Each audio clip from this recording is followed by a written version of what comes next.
Good evening, dear friends. My name is Yanni. Welcome. You are so welcome tonight. We are going to speak to you about out of God's word. So you are absolutely welcome, and I welcome you, and I invite you to listen to God's word. I pray that you will open up your heart and that you will receive. Be expectant that God will speak to you through the Holy Spirit, through me, because that is how God is working. He's working through, He's using humans. Jesus could, it could be God's will, or it is possible that God, through His power, through Jesus, through the Holy Spirit, can do in one moment what humans has taken such a long time to do since Jesus died up to now. But God's plan was and still is that human beings, us believers, He wants to use us, and therefore be expectant to hear from God, so that even if it is one word or one verse, and that is what my prayer is, that even if you can, if there's one verse or one statement or one truth that you will receive tonight, that will bring or that will help you in your personal relationship with God, but also as you are also being called by God to bring the gospel to either your family, the people you work with, your neighbors, your household. That is God's plan for you, that you will be involved. That is why He has called you as well.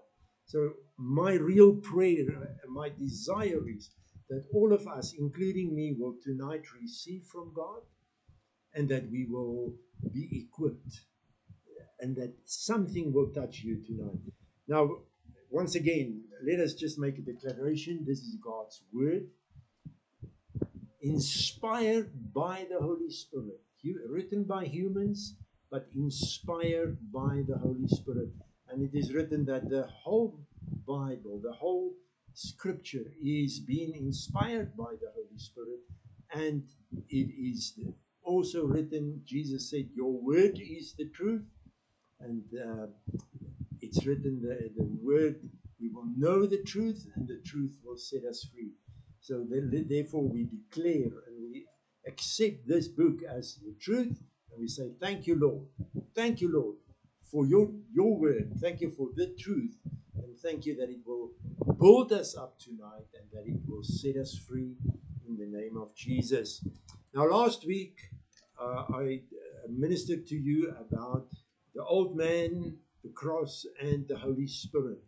And we saw that the old man died with Christ, and the new man, the spiritual man, was raised up together with Christ. Now, even though we are believers, even though we are born again, it happens that we many times, sometimes some people will not so many times, but it does happen that believers have fleshly ideas, sometimes react in the flesh, do things in the flesh, have fleshly desires. And because that is how the humans are being, want every person, because remember, we are spiritual beings, but we still have a fleshly body, and we are waiting for the second coming of Jesus, where we will all be changed in a moment. But we are still in the flesh, and therefore it does happen that there are fleshly desires. And I want to show you tonight just a few truths in the Bible concerning fleshly desires and walking in the flesh and doing things in the flesh, thinking in the flesh. because that is, I nearly want to say, that is the normal sort of automatic thing that is happening in even believers, that when something is happening, that we tend to think in the flesh. And when we walk and what in our daily lives, it is so easy to go to the flesh. Now in Philippians 3, and I'm going to read, normally I read out of the Amplified, but tonight I want to speak to you about the Spirit is the answer. And that is, the Spirit is the answer for the fleshly problems, the fleshly thinking, the fleshly desires. And I have mentioned it before, but again I want to say, Paul said that what I want to do, and that is spiritual things, I do not do it. And what I do not want to do, that is fleshly things that I'm doing. So we know that there is this spiritual battle inside of us. And so tonight I want to show you the Spirit is the answer. Maybe you know it, but then if you know it, just hear the word again tonight and receive something, so that also you and me and all of us, and I'm really preaching for myself tonight as well. But in Philippians 3, verse 18 and 19, and I'm going to read out of the King James Version, this specific verse, but verse 18, Paul says the following: For many walk, of whom I have told you often, and now tell you even weeping, that they are enemies of the cross. So, and Paul is talking here about believers. He's talking here about believers. He's not talking about unbelievers, but he said, he is even weeping about it. And he said that they are enemies of the cross of Christ, whose end is destruction, whose God is their belly, and whose glory is in their shame, who mind earthly things. Now I want to read verse 18 and 19 in the following way. For many of whom I have told you often, and now tell you even weeping, that they are enemies of the cross. They who mind earthly things. That means when the flesh and the things of the flesh, fleshly thoughts and desires, when that is in a person, Paul said, they become enemies of the cross. Hello, Brits. Welcome to you, my brother, my friend. Welcome. Hallelujah. And every other person who have not greeted me yet, but who are watching, welcome to you as well. You are welcome to just greet us, and so that we can see who you are, and if you are watching from another country, because that also happens, just comment so that we can join, that we can greet you as well. But Paul said, fleshly thinking, those who walk, who mind earthly things, they become enemies of the cross. Now, let me just say that before we go on, when a thought is coming, or a temptation is coming, and I have said that before, sin starts with thoughts.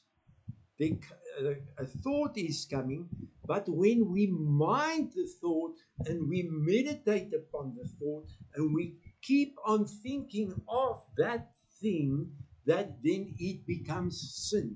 But to just get a fleshly thought, that is not sin. That does not make an enemy, make you an enemy of the cross. When you get fleshly thoughts and when there are fleshly desires, it is when a person minds it, meditates upon it, as we have talked in the past, over the year and previous years, that what a man thinks is what he becomes. So therefore, when a person keeps on thinking and eventually minding the earthly things, they become enemies of the cross of Jesus. And this is not what I say, but this is what Paul is clearly saying to us.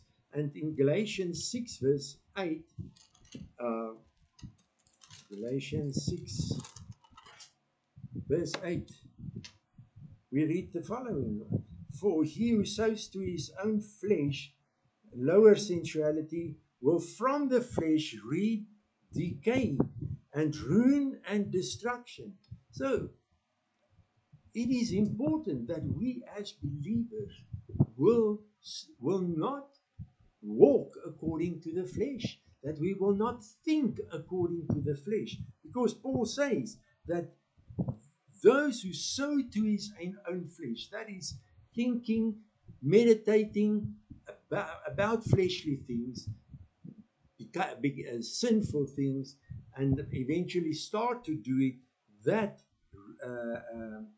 such a person will reap decay and ruin and destruction.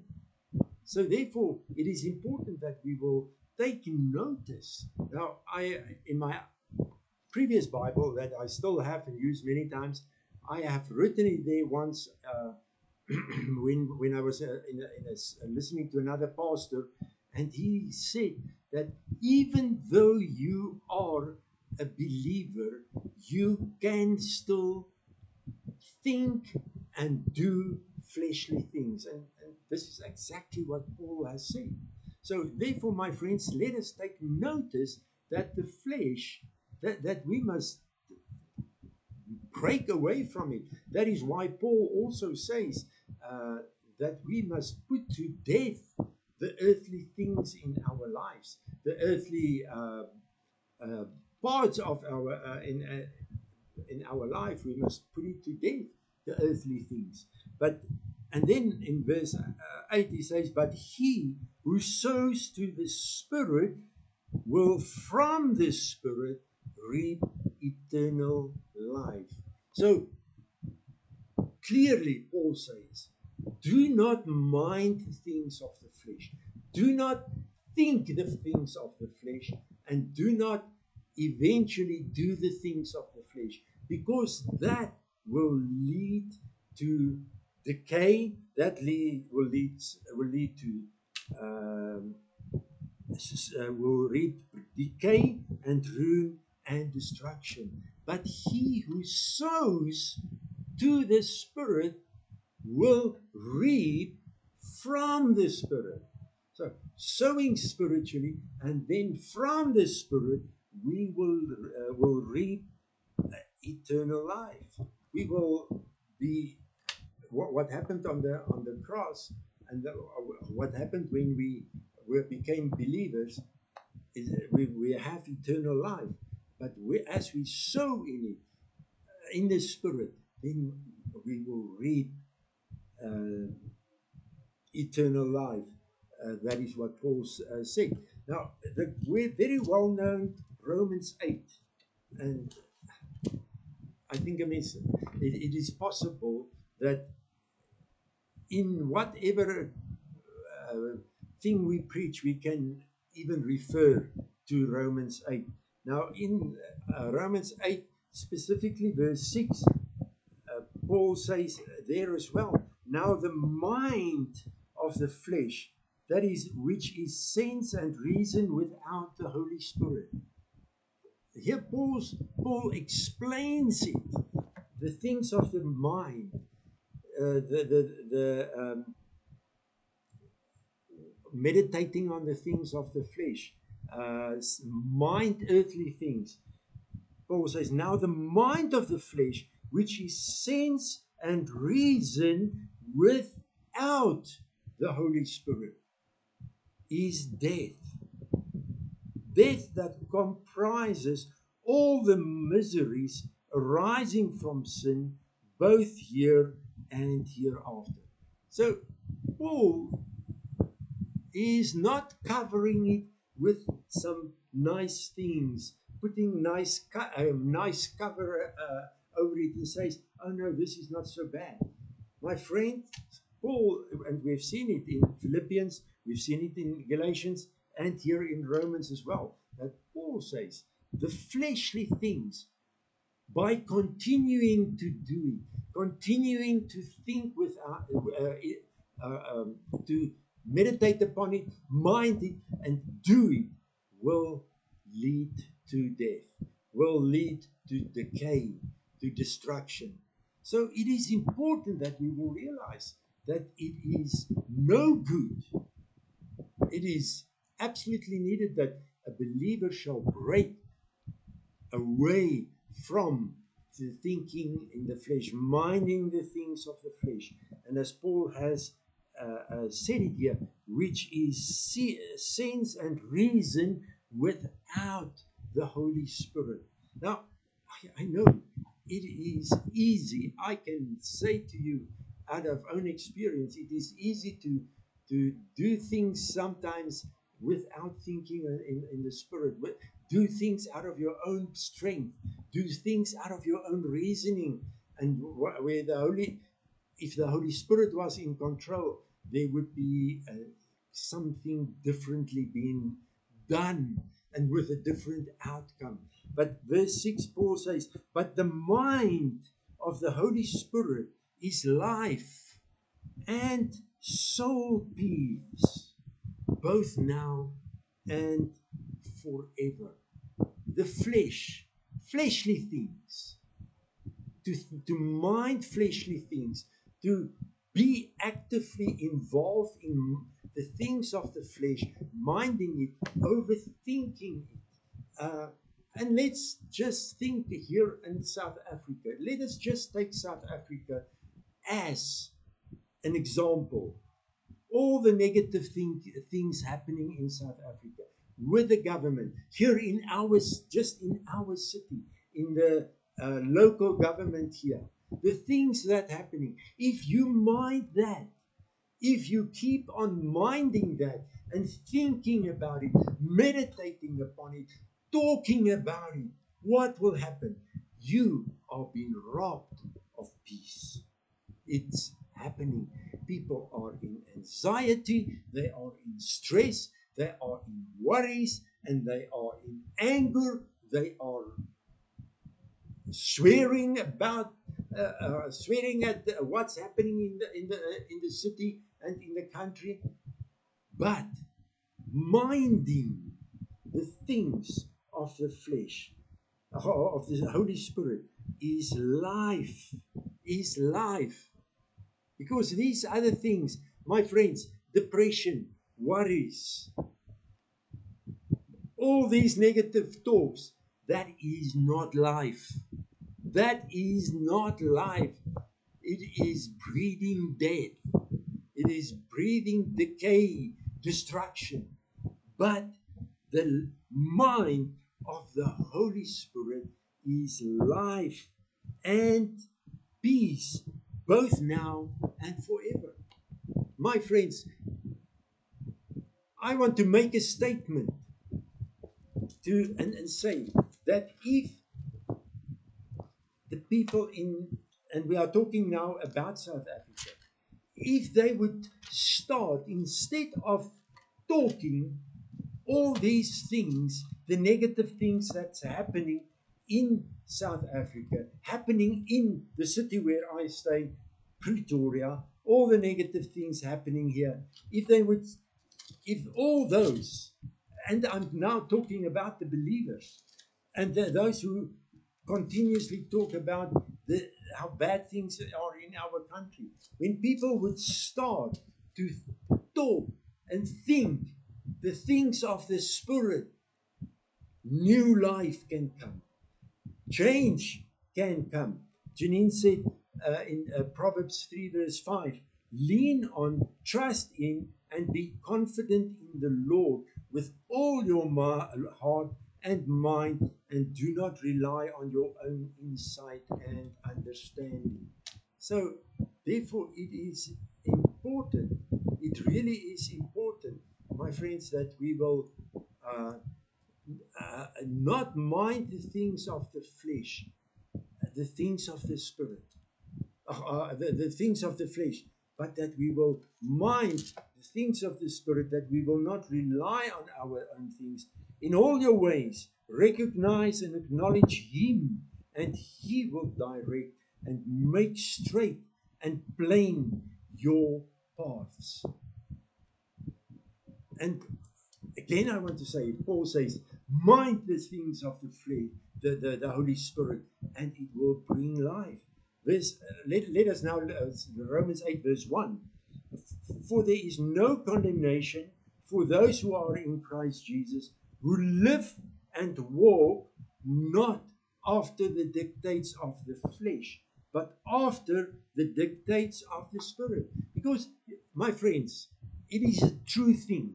That is a true thing, that when a person is minding the things of the flesh, meditating on the things of the flesh, condemnation is coming in, because the flesh takes you back to the law, and the law condemns. The law brings condemnation, it brings destruction, and therefore, when a person is minding the things of the flesh, condemnation plays a big role. And as Brits there says, Romans 8 is my favorite book. So much power in that book. Brits, I agree completely with you. So, for those who mind the things of the Spirit and not the things of the flesh, for them, there is no condemnation. No condemnation. And my friends, if a person, if a believer feels condemnation in his or her life, feels condemned when they pray, or when they must pray for someone, and or if they must testify or whatever, and there's condemnation, make sure that if you are struggling with condemnation, turn to the Spirit. Start to mind the things of the Spirit and not of the flesh, because the flesh will bring in condemnation. Verse 2 says, for the law of the Spirit of life. And you will see tonight, when there are so many verses, when we talk about the Spirit, life, we can even say Holy Spirit equals life. When we think Spirit, we must immediately also think life. For the law of the Spirit of life in Christ Jesus has freed me from the law of sin and death. That is now the old man and the fleshly things. Verse 4, so that the righteous and just requirement of the law might be fully met in us who live and move not in the ways of the flesh, but in the ways of the Spirit. Our lives governed not by the standards and according to the dictates of the flesh, but controlled by the Holy Spirit. If our lives are being controlled by the Holy Spirit, being led by the Holy Spirit, that brings life. Verse 5, for those who are according to the flesh and are controlled by its unholy desires, set their minds on and pursue those things which gratify the flesh.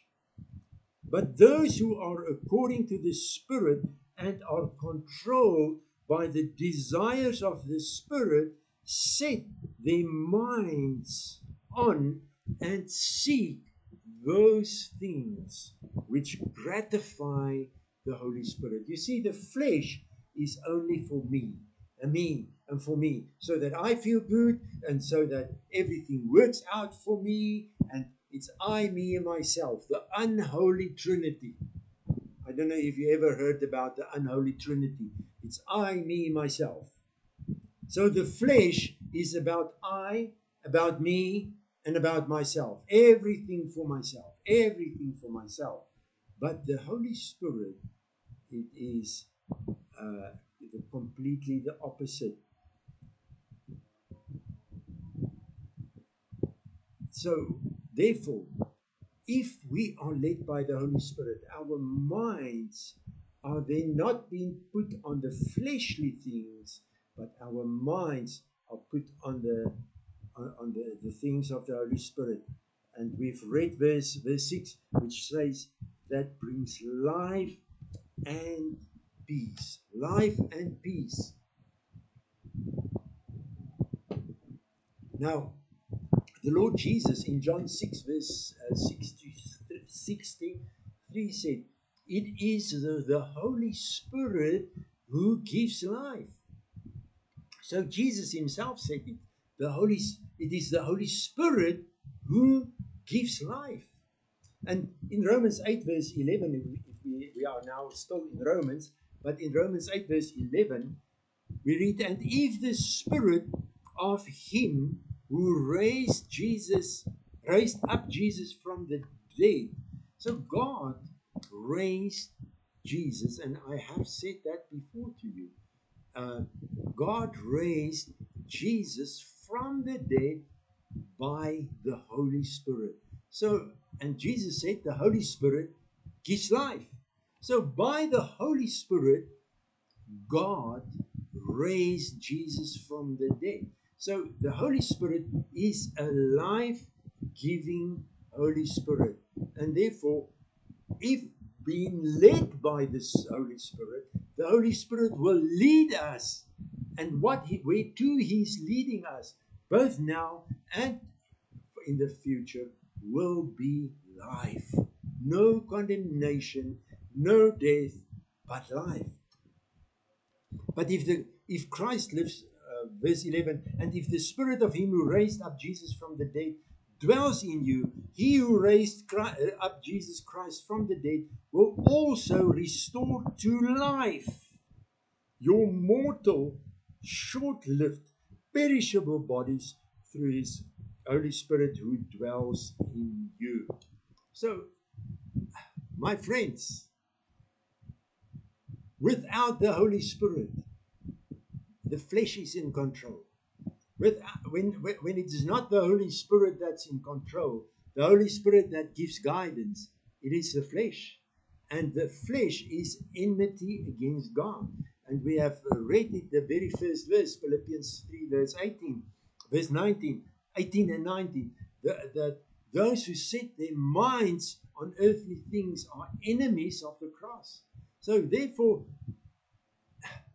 we must make sure that we are breaking and turning away from fleshly thinking, from fleshly desires, walking in the flesh, doing things of the flesh, minding things of the flesh. And I want to ask you, on what is your mind being set? Now, it's easy for in a church, when you are in a church and you ask people, where's your mind being set on? On what is your mind being set on? Then in church, it's easy to say, oh no, it is about Jesus, it is about on God, it is on this and that. But when it is Wednesday, and it is now not church anymore, where is your mind set on, my dear friend? What are you minding during the week? Because at church, it's easy there to say, I'm minding the things of the Spirit, because then in church we are quite holy, and we have learned to be holy and even speak in a holy voice. But, my friends, I want to invite you to check yourself and see where is your mind, on what is your mind being set during the whole week, during the whole month. Let me just see what Brit says, Romans 7 verse 6. But now we are released from the law, having died to that which held us captive, so that we serve in the new way of the Spirit and not in the old way of the written code. Now, because that is what Paul is also saying in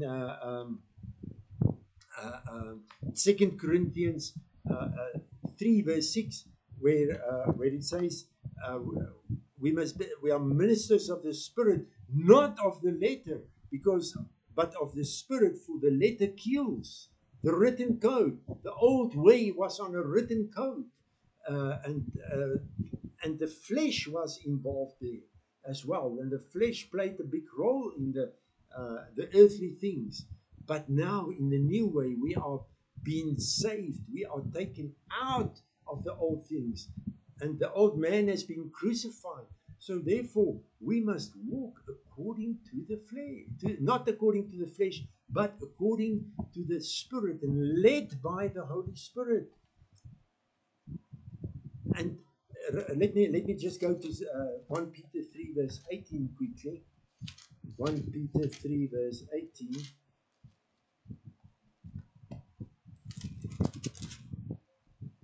For Christ the Messiah died for sins once for all, the righteous for the unrighteous, the just for the unjust, the innocent for the guilty, that he might bring us to God in his human body.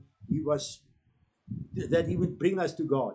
In his human body he was put to death, but he was made alive in the Spirit. So, and that is what we've said in the Romans 8 verse 11. So Christ was made alive in the Spirit, and because of that we can have life. Therefore we can walk not according to the flesh anymore, because he has given us life. It has been given to us. He has given us the power and the authority, and and not the possibility, but the potential is there. It is already in us. We can walk in the Spirit because of the Holy Spirit that is in us. Now, Galatians 5, and we have read that so many times in the past. You have read it many times in the past, but I want to just read it again. Philippians 5 verse 18. But okay, now let us read verse 16 as well. But I say, walk and live in the Holy Spirit. That means when we talk about live life in the Spirit, when we live in the Spirit, that is responsive to. Responsive to. So, in other words, when the Holy Spirit speaks and tells us things, even tonight, as we are busy with God's Word, responsive to the Holy Spirit means He's speaking to us, He's showing us things. Now we must be responsive to it. Let us just go back to verse 16. But I say, walk and live habitually in the Holy Spirit, that is responsive to and controlled and guided by the Holy Spirit. Then you will certainly not gratify the cravings and desires of the flesh, of human nature without God. So you see, the flesh and the Spirit are enemies of each other. The fleshly things are completely against what is from God, and that is the Spirit. But now Paul says, if we walk and live in the Spirit, that means if we are responsive to the Holy Spirit. Responsive to me is like what I'm thinking of when I have a remote of let's say a TV, or this fan that's here in front of me has a remote. If I take the remote and I press the stop button, because the fan is now on, when I press the button here, the fan responds to what I do here. When I press the off button, the fan will stop. When the fan responds or is responsive to the remote. When I press it again and I press the on button, then the fan is responsive to the remote and it starts to work. And when I press the next button to a higher speed and to a higher speed to oscillate, then it is responding. So walking in the Spirit means that we must be responsive to the Holy Spirit. So when the Holy Spirit speaks, when He's showing us something, when He's telling us something, we must be responsive to it. We must respond. In other words, when we read something in God's Word and the Holy Spirit speaks to us and we respond to that, that is walking in the Spirit, responding to the Spirit. And there, Paul says, when we walk in the Spirit, we will not gratify the things, the cravings, because that is what it is, the cravings and desires of the flesh. And we know the cravings and the desires of the flesh is leading to destruction, it is leading to decay, it is leading to death. So therefore, let us walk by the Spirit. Let us be responsive to the Spirit. When we pray and the Holy Spirit starts to speak to us, tells us to do something, pray for someone, say a word to someone, send an upbuilding message, maybe a scripture verse to someone, laying our hands on someone, that is being walking in the Spirit. Be responsive to the Holy Spirit. And that will take us out of the, you will certainly not gratify the cravings of the flesh. The more we give over to the Spirit, the more and more the things of the flesh will be pressed down and being kicked out of our lives, out of our minds, in Jesus' name. For Brit says, when the Spirit of truth comes, and He has come, but Jesus said in John 16 verse 13, when He, the Holy Spirit, who is the Spirit of truth, has come, He will guide you in all the truth. And because He is the Holy Spirit who's giving life, He will guide us. He will take us not to the things that will break us down, that will bring decay, that will bring destruction, but He will take us to the things that's upbuilding, that is ministering to others, that is bringing life, and that is bringing glory and honor to God. So, my friends, I invite you, start to become more and more, and I'm the first one to whom I'm speaking tonight, saying, become more and more responsive to the Holy Spirit. Say, Holy Spirit, let's say when you wake up tomorrow morning, what is the first thing you do? I invite you that from tomorrow, if you are not doing it, when you wake up in the morning, say, Holy Spirit, good morning, Father. Good morning, Jesus. Good morning, Holy Spirit. Holy Spirit, I want to start my day with you. I invite you to be in my life today. I invite you, lead me and guide me today. I want to be led and be guided in the whole truth. So, Holy Spirit, I give myself over to you. And then later during the day, maybe when you take a coffee break at 10 or 11 in the morning, just say again, Holy Spirit, I'm taking a break now of my work. What's up? Lunchtime. Holy Spirit, start to become more and more in fellowship with the Holy Spirit.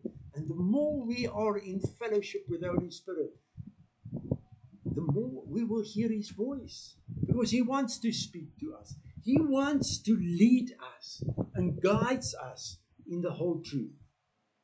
He will not force it. He will, and as I always say, now many times when I'm preaching in front of a church, and in a church, and the people sitting in front of me, I would go to a brother that I know in church, or that my driver in Belarus, for example. I would go to him and I would put my hand here on his neck, and I would say, the Holy Spirit will not come and force us and say, you will now walk this road, you will do this, you will do that. No, He wants to lead us and guide us. We must be we are those who must be responsible. Not responsible.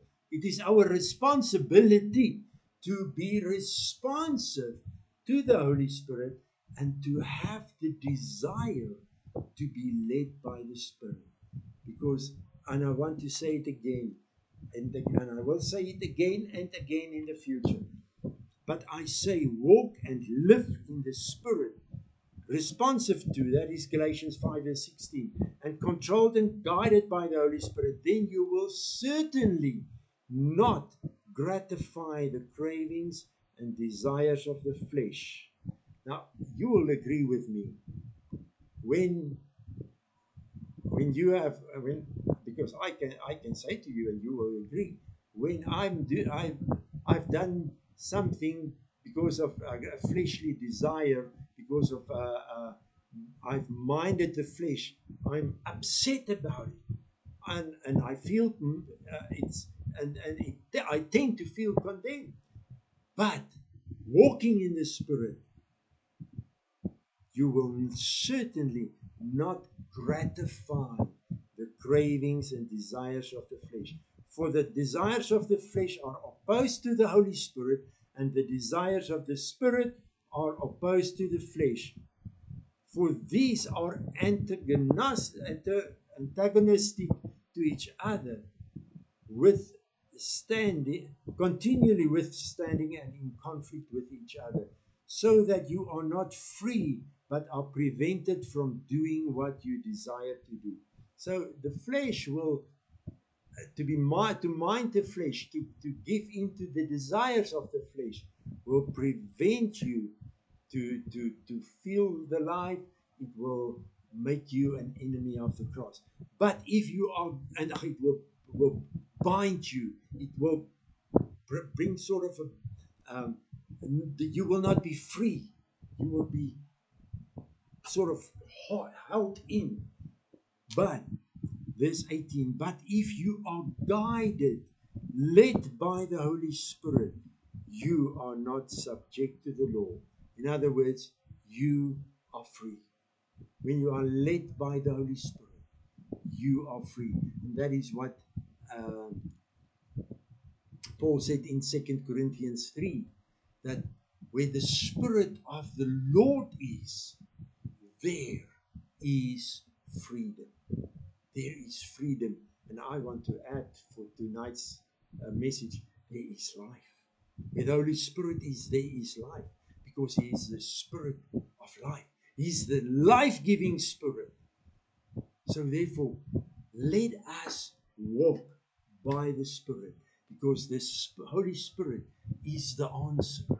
He is the answer to help us not to gratify and give in to the things of the flesh, to give in to fleshly desires. So the more we walk in the Spirit, the more the things of the flesh will start off sort of falling away from us, starting to go away from us. Brit says that the fruit of the Spirit is gentleness. So my friends, now that is concerning The Holy Spirit will not force us. He is gentle. He's gentle. Instead of forcing us, He's gentle. And He waits for us to lead us and guide us. So my friends, I invite you and I encourage you. Be responsive to the Holy Spirit more and more. I invite you to have more and more fellowship with the Holy Spirit. Start to speak to the Holy Spirit more than previously. Start to speak in tongues, for example, because when you speak in tongues, the Holy Spirit is involved. I invite you, when you get into your car, start to speak in tongues. Start to speak to the Holy Spirit. Say, Holy Spirit, I'm going there, I'm going to the mall, I'm going to buy something, or I'm going to work. I'm going to work now. Holy Spirit, help me. Let me be, guide me. Guide me. I want to follow you. Let us walk by the Spirit. Let us walk in the Spirit. Let us be led by the Holy Spirit. And then we will not gratify the things and the cravings and the desires of the flesh, but we will be in life. We will live, be alive, and we will have the life of the Holy Spirit in us, and no decay, no destruction, no condemnation, but freedom by the Holy Spirit. Life, freedom, and also, as we have read, peace. So do you want peace? Do you want to have life? Do you want to be free and no condemnation? Walk more and more in the Spirit. Be responsive to the guidance and the instructions of the Holy Spirit. And I can promise you, because of what's written in this book, the Bible, it will be, and you will live a life full of the life of the Holy Spirit, full of the peace of the Holy Spirit, full of freedom, full of peace, and no condemnation, no gratifying of the flesh anymore, in the name of the Lord Jesus Christ. Hallelujah. Hallelujah. And once again, I want to say it again. Start to do that together with me, that when you wake up, instead of waking up and thinking, I want to sleep more, I don't want to face the work today, greet the Holy Spirit. Benny Hinn had a book. He has written a book, Good Morning, Holy Spirit. Now, I've read that book many years ago. I cannot even remember what he has written in that book anymore. But I know that he also said every morning when he woke up, okay, he's still alive, and I believe that he is still doing it. He would say, Good morning, Holy Spirit. Good morning, Holy Spirit. So I invite you, be more and more responsive to the Holy Spirit. Ask Him more and more during the day, not only in church on a Sunday morning, or whenever your church is, or whenever it is home church, home group. More and more at work, in your car, in the mall, at the family. Be responsive to what He says, and say, lead me, guide me. Life, peace, freedom, no condemnation will be your portion through the Holy Spirit. My dear friends, thank you for watching. Thank you for listening. And I trust that there was something that have touched you tonight. Thank you, Brits. Thank you, Janine, for commenting, for preaching with me.